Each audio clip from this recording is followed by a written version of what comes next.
Okay, welcome everybody. Get started.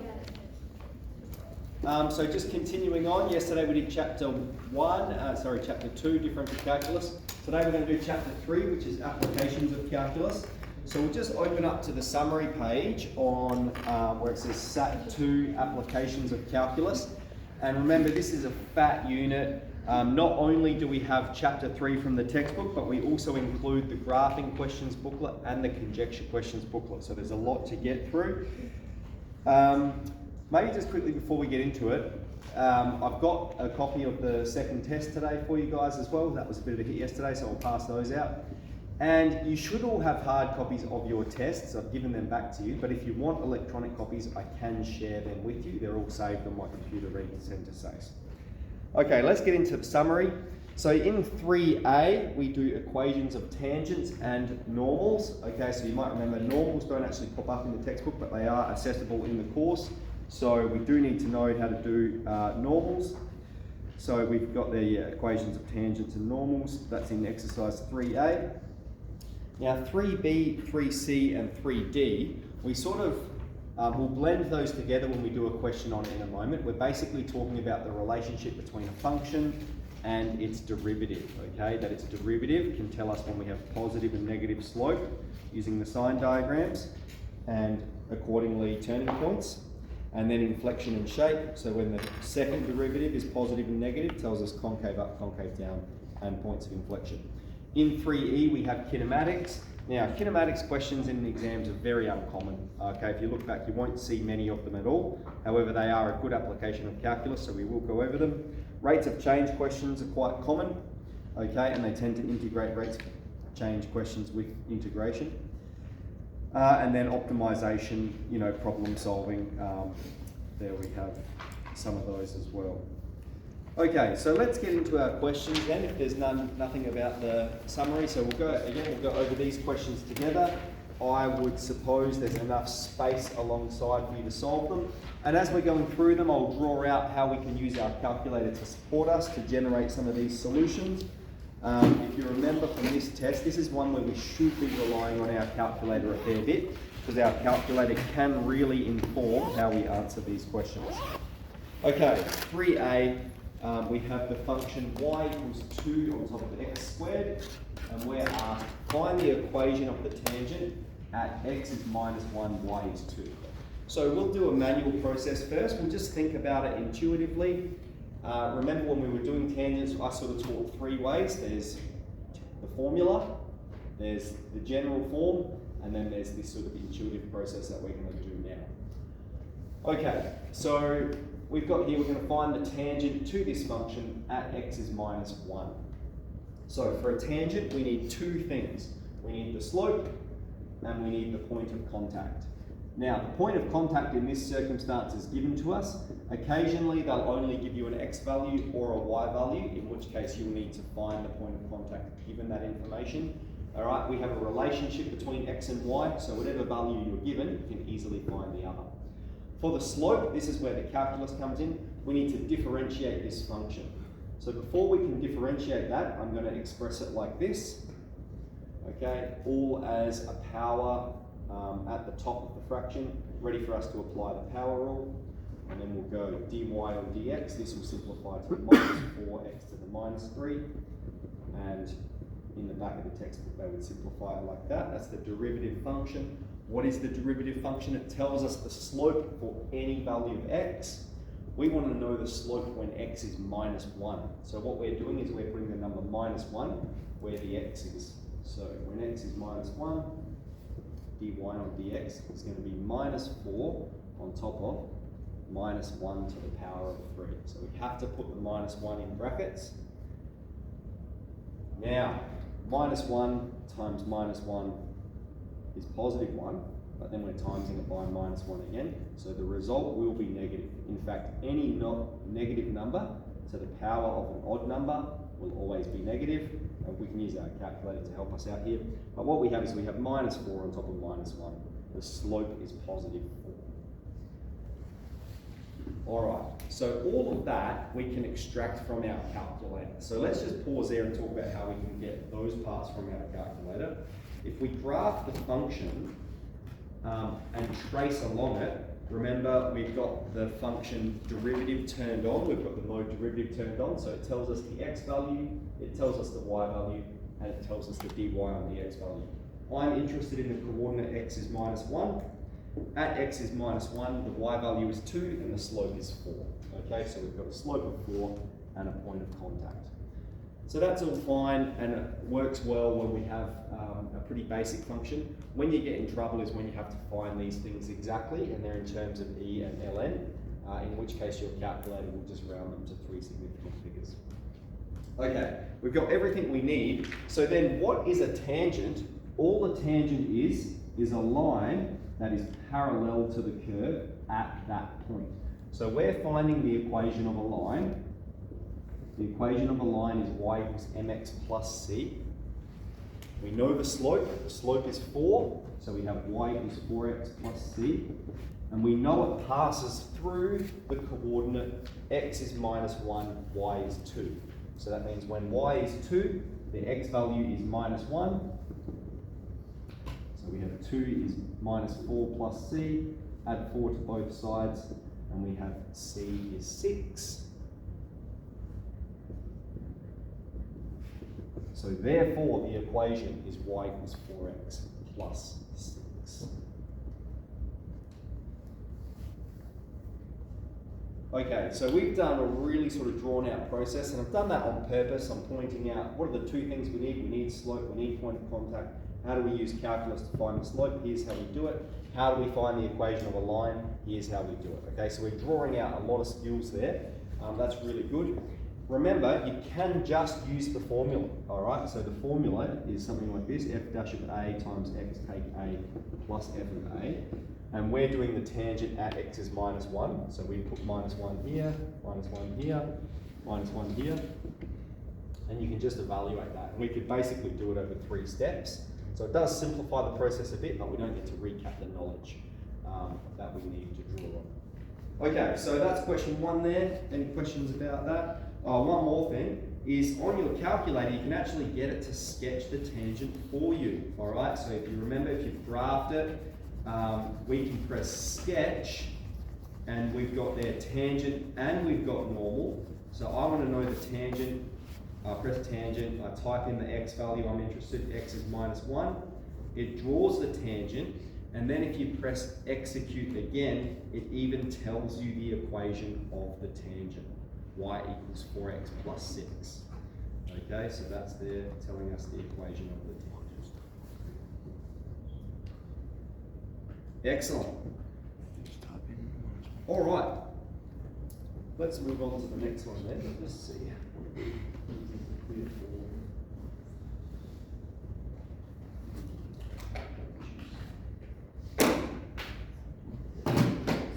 All right, so in the next one, we're going to summarize 3B, 3C, and 3D. And this one, what we'll do, we'll answer it all manually, and then we'll come back and talk about how we can observe it all on our calculator. So we have the function x to the power of 3 take 3x squared, and we want to know when is it increasing and decreasing. So one thing we could do is just look at the function and observe it, but let's use calculus methods. So what we're going to do first is differentiate it and draw the sign diagram. So the derivative of this function will be 3x squared, take away 6x. Okay, for a sign diagram, we want to know what are its roots. When does it equal 0? When does it cross the x-axis? So we can make it equal to 0. We can factorize x, we can factorize 3x. And then we can apply the null factor law.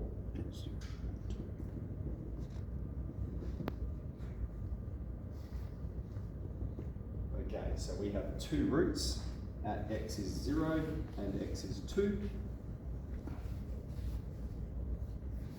Now the first derivative function is a quadratic. All right, 3x squared takes 6x. It has a positive a value. So remember, positive a values, they're happy faces. And so that means it's opening upwards. It's going positive, negative, positive.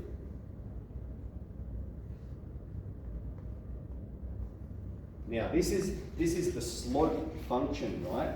So this tells us when the slope is above the x-axis, when we have positive slope, And if we have positive slope, that means we're increasing. We have negative slope, that means we're decreasing.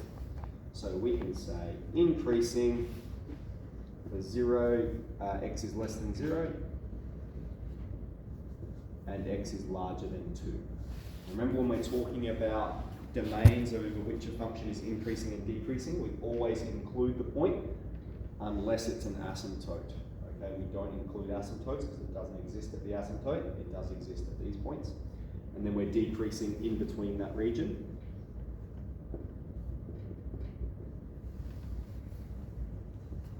Okay, so we've answered part A.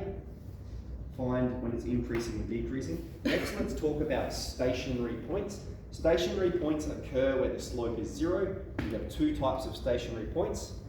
All right, we have turning points or points of inflection. All right, turning points is when the slope changes, so we have a local minimum and a local maximum, and we know what points of inflection are when it changes shape. So we have a local, so that's the answer to part A. Here's the answer to part B. We have a local max. Okay, increasing, then decreasing. Positive slope, then negative slope. Local max at x is 0, and the y value would be 0. And we have a local min at x is 2, because we're decreasing, negative slope, and then positive slope. So local min at x is 2, and the y value would be 8. And take away 12 minus 4.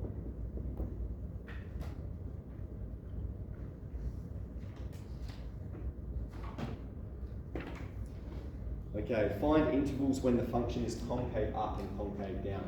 So whenever we're addressing concavity, we're talking about the second derivative. So this is our first derivative. All right, I'm going to differentiate that again to get the second derivative. So the derivative of 3x squared will be 6x. And the derivative of 6x will be 6. We want to draw the sine diagram of this one. So we're looking for its root. Okay, so hopefully we get to a stage where we can look at that and go, the 0, what makes that equal to 0 is going to be the number 1. Like when you put number 1 in there, 6 take 6 will be 0. Otherwise you can solve it. Divide both sides by 6, x is 1. So the second derivative has a root at 1. It's the equation of a line. All right, the line has positive slope, which means it's increasing like this. So it comes from below the x-axis to above the x-axis. That's our second derivative. And what this tells us, okay, when the second derivative is negative, we're concave down. When the second derivative is positive, we're concave up. So concave down for x is less than 1, and concave up for x is larger than 1. And so this means there's the point of inflection, that's where it changes shape at x is 1. And it's non-stationary, so we'll be specific, non-stationary. Okay, we know it's non-stationary because this is not a root on this. Okay, stationary points of inflection are going to have roots on both the first derivative and the second derivative. This x is 1 only exists as a root on the second derivative. Okay, let's confirm all of that by looking at the graph of it. And so what I'll draw out for you is if we hop out and let's sketch the original function, which is x to the power of 3, take away 3x squared.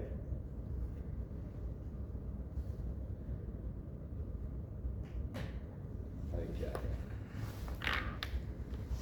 So there's what it looks like, okay? And one thing we could do is we could just trace along it, and what we should be able to look at when we're tracing along it is that it's increasing until we get to that point, and then decreasing, okay? Remember, increasing means you're walking uphill, decreasing, walking downhill. We can see that pretty clearly, and then increasing again, all right?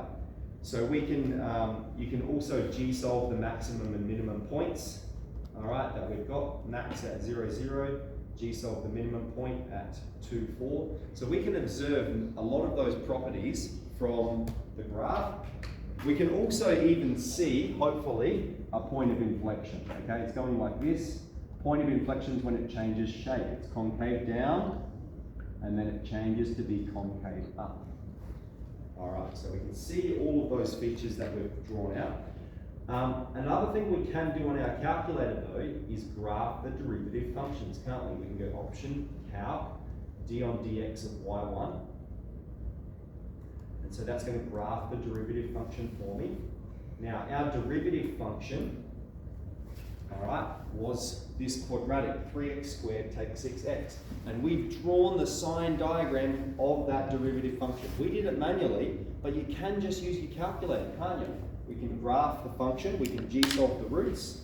Okay, if we g-solve roots, we've got x is 0, x is 2, and we can see above, below, above. All right, so this is the slope function. This tells us when the slope is positive and when the slope is negative of the original function. And that, you can see that, okay? We have positive slope until we get to 0. Then we have negative slope between 0 and 2. So this function tells us about the original function. Okay, so we can do that for the first derivative. Now, one other thing, can we just flick back a page, and this table here, I've always been emphasizing this table, especially the bottommost point. The points of inflection on f of x correspond with the turning points on f dash of x. So we've said there's a point of inflection at x is 1, and look where the turning point is on the derivative function. Okay, the turning point, those are maximums and minimums. Okay, the turning point is at x is 1. Okay, turning points, so we have, I might even sketch all three at the same time. So I've got the function, the first derivative, and the second derivative. And I'm going to point out some relationships. So the point of inflection on the blue function, all right, that's occurring at x is 1, corresponds with the minimum, that is the turning point on the first derivative, the red function, which corresponds with the root on the second derivative. Okay, so that's where the green line crosses the x-axis. And that's what we found here as well. Our second derivative has a root at 1. It goes from below to above. If you're looking at the green function, helps us answer when that's occurring. But we can see the points of inflection. We've got 3 places that we can observe that they are occurring. Okay, any questions about the relationships there? Really trying to draw those out. Very good. Okay, so use your calculator there for those ones. So that's question 2. So let's move on to a question for kinematics then. This is a good application of calculus techniques. So we have a particle moves in a straight line. Here's its function. We have s of t, 12t, take 2 to the 3, 2t to the 3, take 1 centimeters, and time is in seconds. Find velocity and acceleration. Well, the velocity function is just the derivative of the displacement function. Velocity is the rate of change of displacement. So we'll have 12 take 6t squared, and the acceleration is going to be just minus 12t. Find the initial conditions. So this means what's the initial displacement, what's the initial velocity, and what's the initial acceleration. So the initial displacement is minus 1, the initial velocity is 12, and the initial acceleration is 0. We'll answer all of these in units as well. So displacement is in centimeters, velocity is in centimeters per second, and acceleration is in centimeters per second squared. And so if we were to write a sentence about this, we would say initially the particle is 1 centimeter left of origin. It's moving to the right because it has positive velocity of 12 centimeters per second, but its velocity is not changing. It's not accelerating. It's maintaining a constant speed when time is 0. All right. Find the times and positions when the particle changes direction. So velocity tells you which way it's traveling. All right, if positive velocity, moving to the right, negative velocity, moving to the left. So what we're going to do then is draw the sign diagram of velocity and find out what are its roots. So if we want the sign diagram of this function, all right, we need to find the roots. So I'm going to just move the 6t squared over here. divide both sides by 6, and then square root both sides. So we've got plus or minus the square root of t. So its sine diagram then is going to look like this. Now, 0 is not a root, so I won't list it as 1. 0 is in between them. Now remember, when we're talking about kinematics, we only consider positive values of time. So that means we should only be drawing the sine diagram from here onwards. All right, so we're not really interested in this solution at all. Now, we can determine when it's positive and negative from the graph of this function. But again, this is a quadratic and it has a negative a value. All right, the a value is negative, so it's a bit sad, which means it's opening downwards, which means the sine diagram would go negative, positive, negative. All right, so this part's positive and this part's negative. All right, I'll just emphasize that. Okay, so we've got minus root 2 and positive root 2. This is what it would look like, but we're only considering this part of it. So that's how I've got that. Okay, so it changes direction then when time is root 2. Find the time and position. So it changes direction at t is root 2. And it wants the position, so that means what's the displacement when the time is root 2? I'm going to leave that now, and I often do this when I'm doing test rays. I'll go through and answer everything, and I've got here, okay, I need to evaluate that. And just saves you flicking back and forth between your calculators. Like, that's something easy to evaluate. Then I'd pull my calculator out right at the end. Something you can do if you want, but maybe you want to make sure that you do evaluate it, don't miss it. All right, so that's find the times and positions done. At what time is the particle speed increasing? Is its velocity increasing? Okay, so as speed is increasing, we have a dot point about speed in kinematics. Okay, so if we flick back, speed of an object is the magnitude of its velocity. If v of t and a of t have the same sign, then speed is increasing. Okay, so we've got the sign diagram for velocity. I'm going to draw it up here again, just so they're next to each other. And it goes positive and then negative. And the acceleration for the sign diagram has a negative slope. And so that means it's the equation of a line passes through 0. It's going like this. It's always negative. Yeah, of course. Yeah. So, always negative. So speed is increasing when they have the same sign. Okay, so they're both going to be negative when t is greater than root 2. So we'll answer that. Speed increasing when t is greater than root 2. And the acceleration is velocity is increasing when acceleration is positive. Acceleration is never positive. Okay, acceleration is always negative. So speed increasing when these have the same sign, and velocity increasing when acceleration is positive, which is never. The acceleration is not positive. So that was part 1. That was part 2 of D.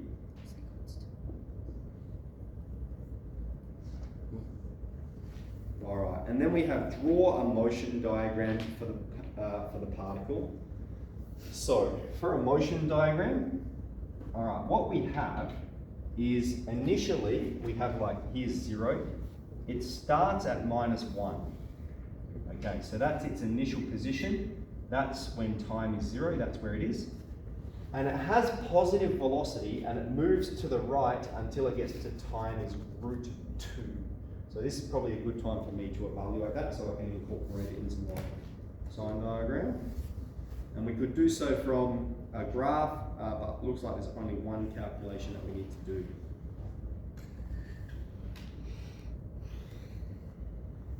So I'm just subbing root 2 into this function, because this is the displacement function, and I want to know what's the displacement at that point. I've got -1 plus 8 root 2, I've got 10.31.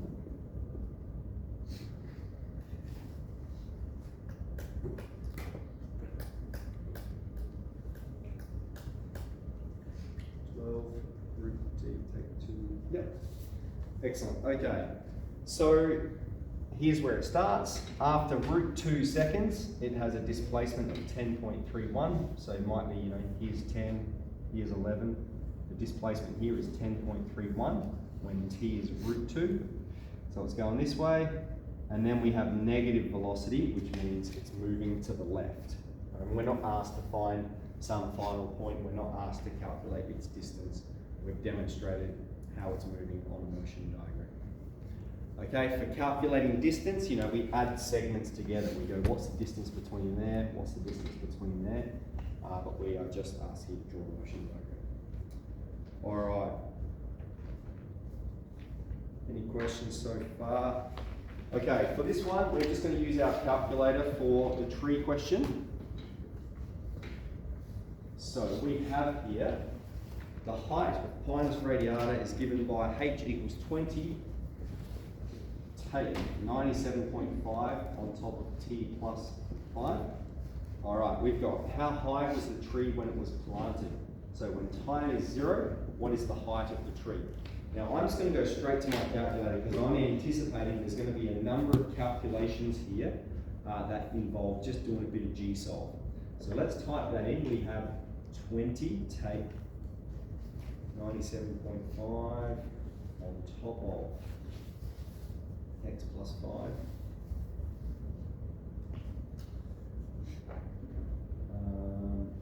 Alright, don't want the second derivative or the third derivative at this stage.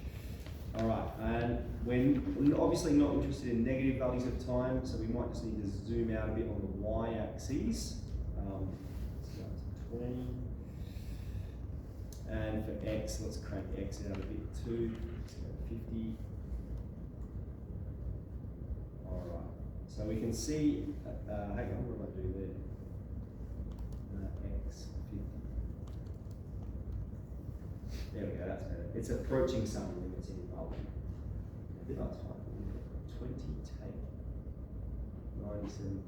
Very good. Okay, so let's use that. And we're asked how tall is it initially? So when time is 0, we can G-solve the y-intercept, or we can just go trace along it. When the x value is 0, we have the y value is 0.5. So h of 0, we have 0.5. Now distances are in meters, so it's 50 centimeters tall initially.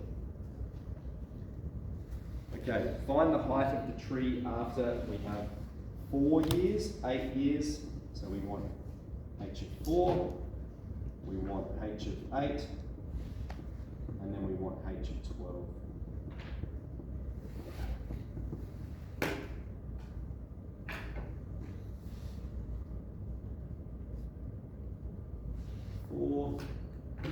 So we've got a height of 9.1 after 4 years. 9.167. 9.17. After 8 years, a height of 12.5. And after 12 years, a height of 14.26.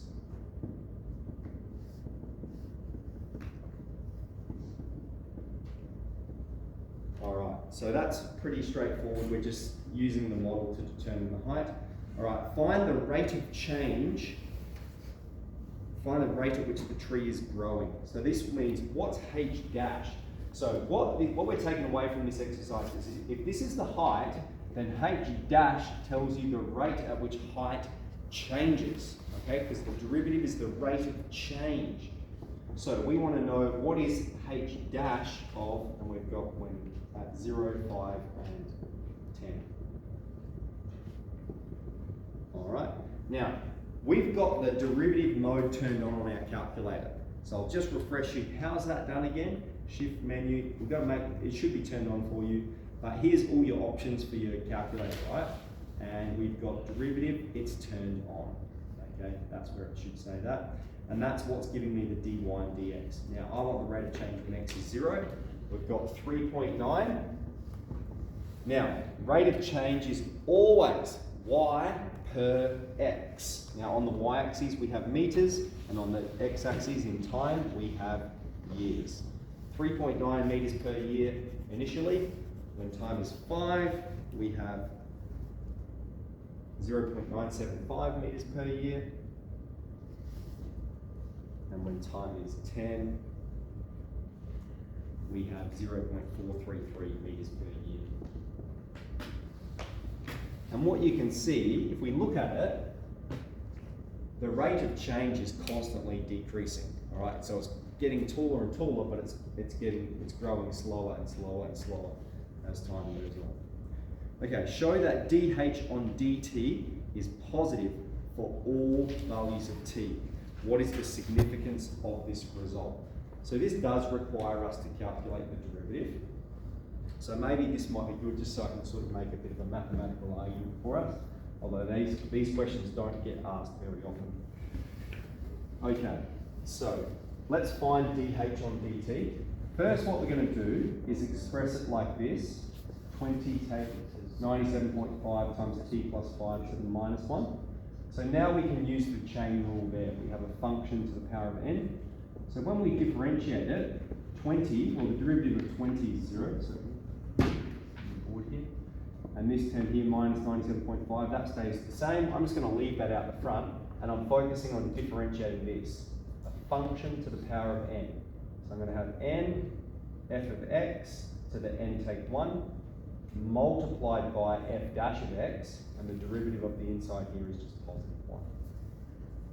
All right, we're going to simplify all of that. So I have minus 97.5 times minus 1, that's positive 97.5 on top of t plus 5 squared. Now this is dH on dt, right? This is h dash of t, the rate of change function.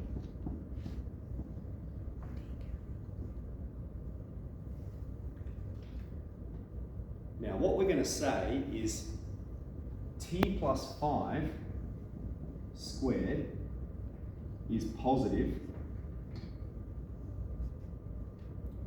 for all values of t.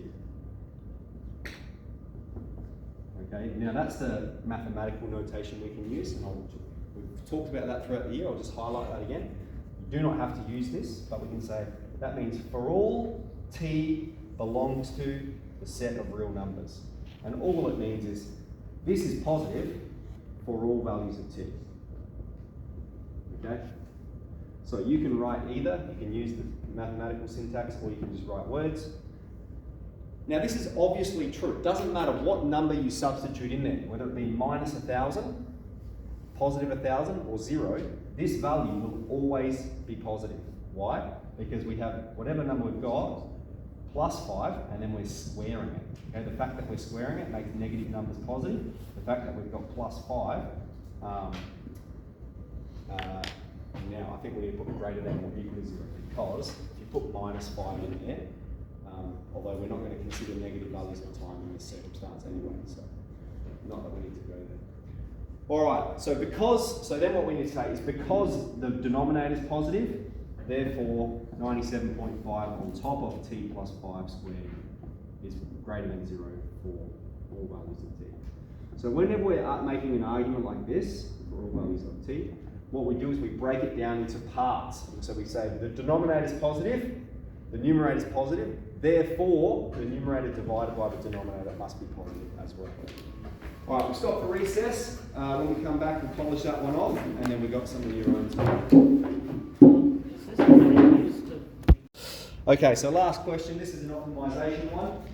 And we have a 2-litre box, has a square base and an open top. Its dimensions are labelled. Explain why equals 2,000 on x squared. So this is a 2-litre box, so 2 litres, that's the same as 2,000 centimetres cubed, and we're told our distances are in centimetres.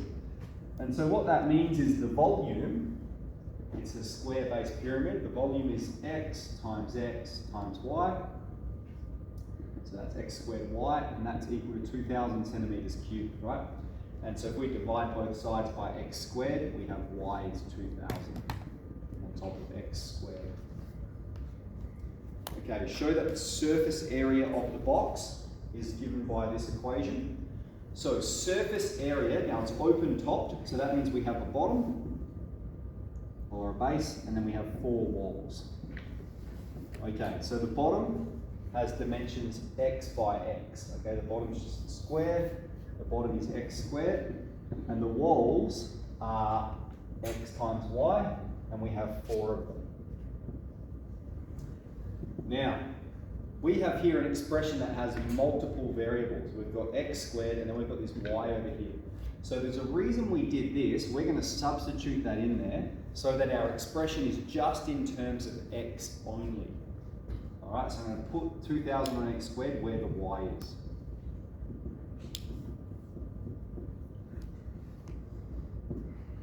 And then we're just going to simplify that.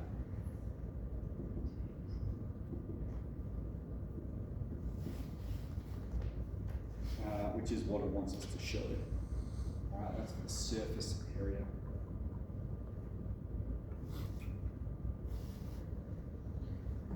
Okay, part C, find the dimensions of the box which minimize its surface area.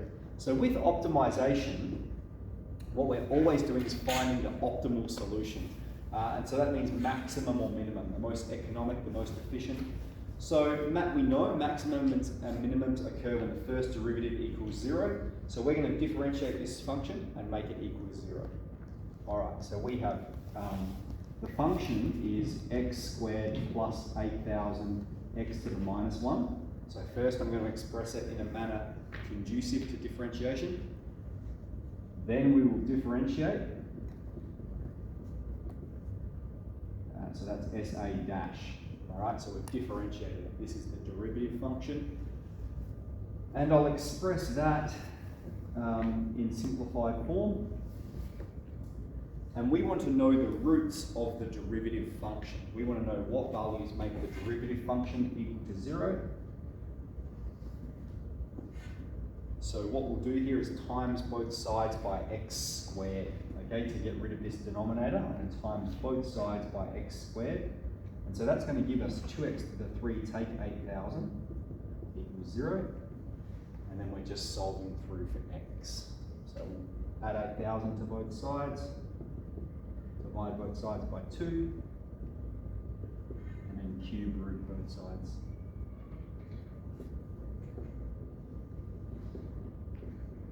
X is the exact value of it is the cube root of 4000.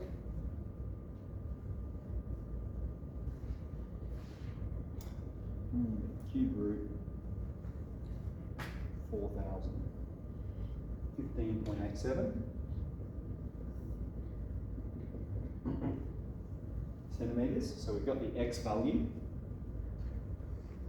Alright, so how can we use our calculator to support us here? Firstly, we could just graph the surface area function and g-solve the minimum point. Okay, that's going to tell us the x value and the corresponding surface area. All right, we can graph this function and g-solve the root on that.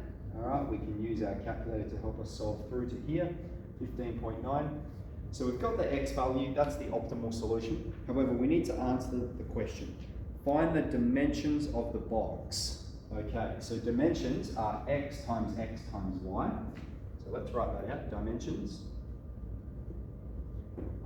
X times y, and we've got an x value, we've got 15.9 times 15.9, and now we need a y value. Well, we have the y value is 2000 divided by x squared. So we have 2000 divided by 15.9 squared, we've got 7.91. All right, for the y value. So then we've answered the question, we've got the dimensions there. Hence, find the minimum surface area. All right, well, this is the equation for the surface area. And so we're just putting the x value into there. All right, we're not just multiplying that out. That's going to give us the volume. We already know the volume is 2000. We want the minimum surface area. So that's why this function is useful. It can tell you the x value, and the y value is not y. The y value would be the surface area, because we have y equals x, we have surface area is equal to some value of x. So we'll just evaluate that quickly. 15.9 squared plus 8000 on top of 15.9. 755.9.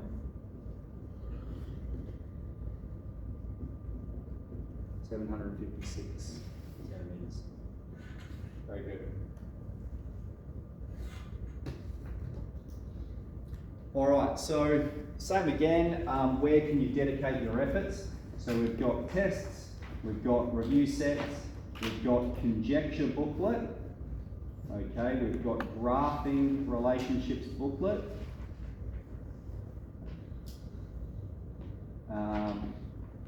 That's probably a good starting point to recap the skills in this unit. Obviously your notes booklet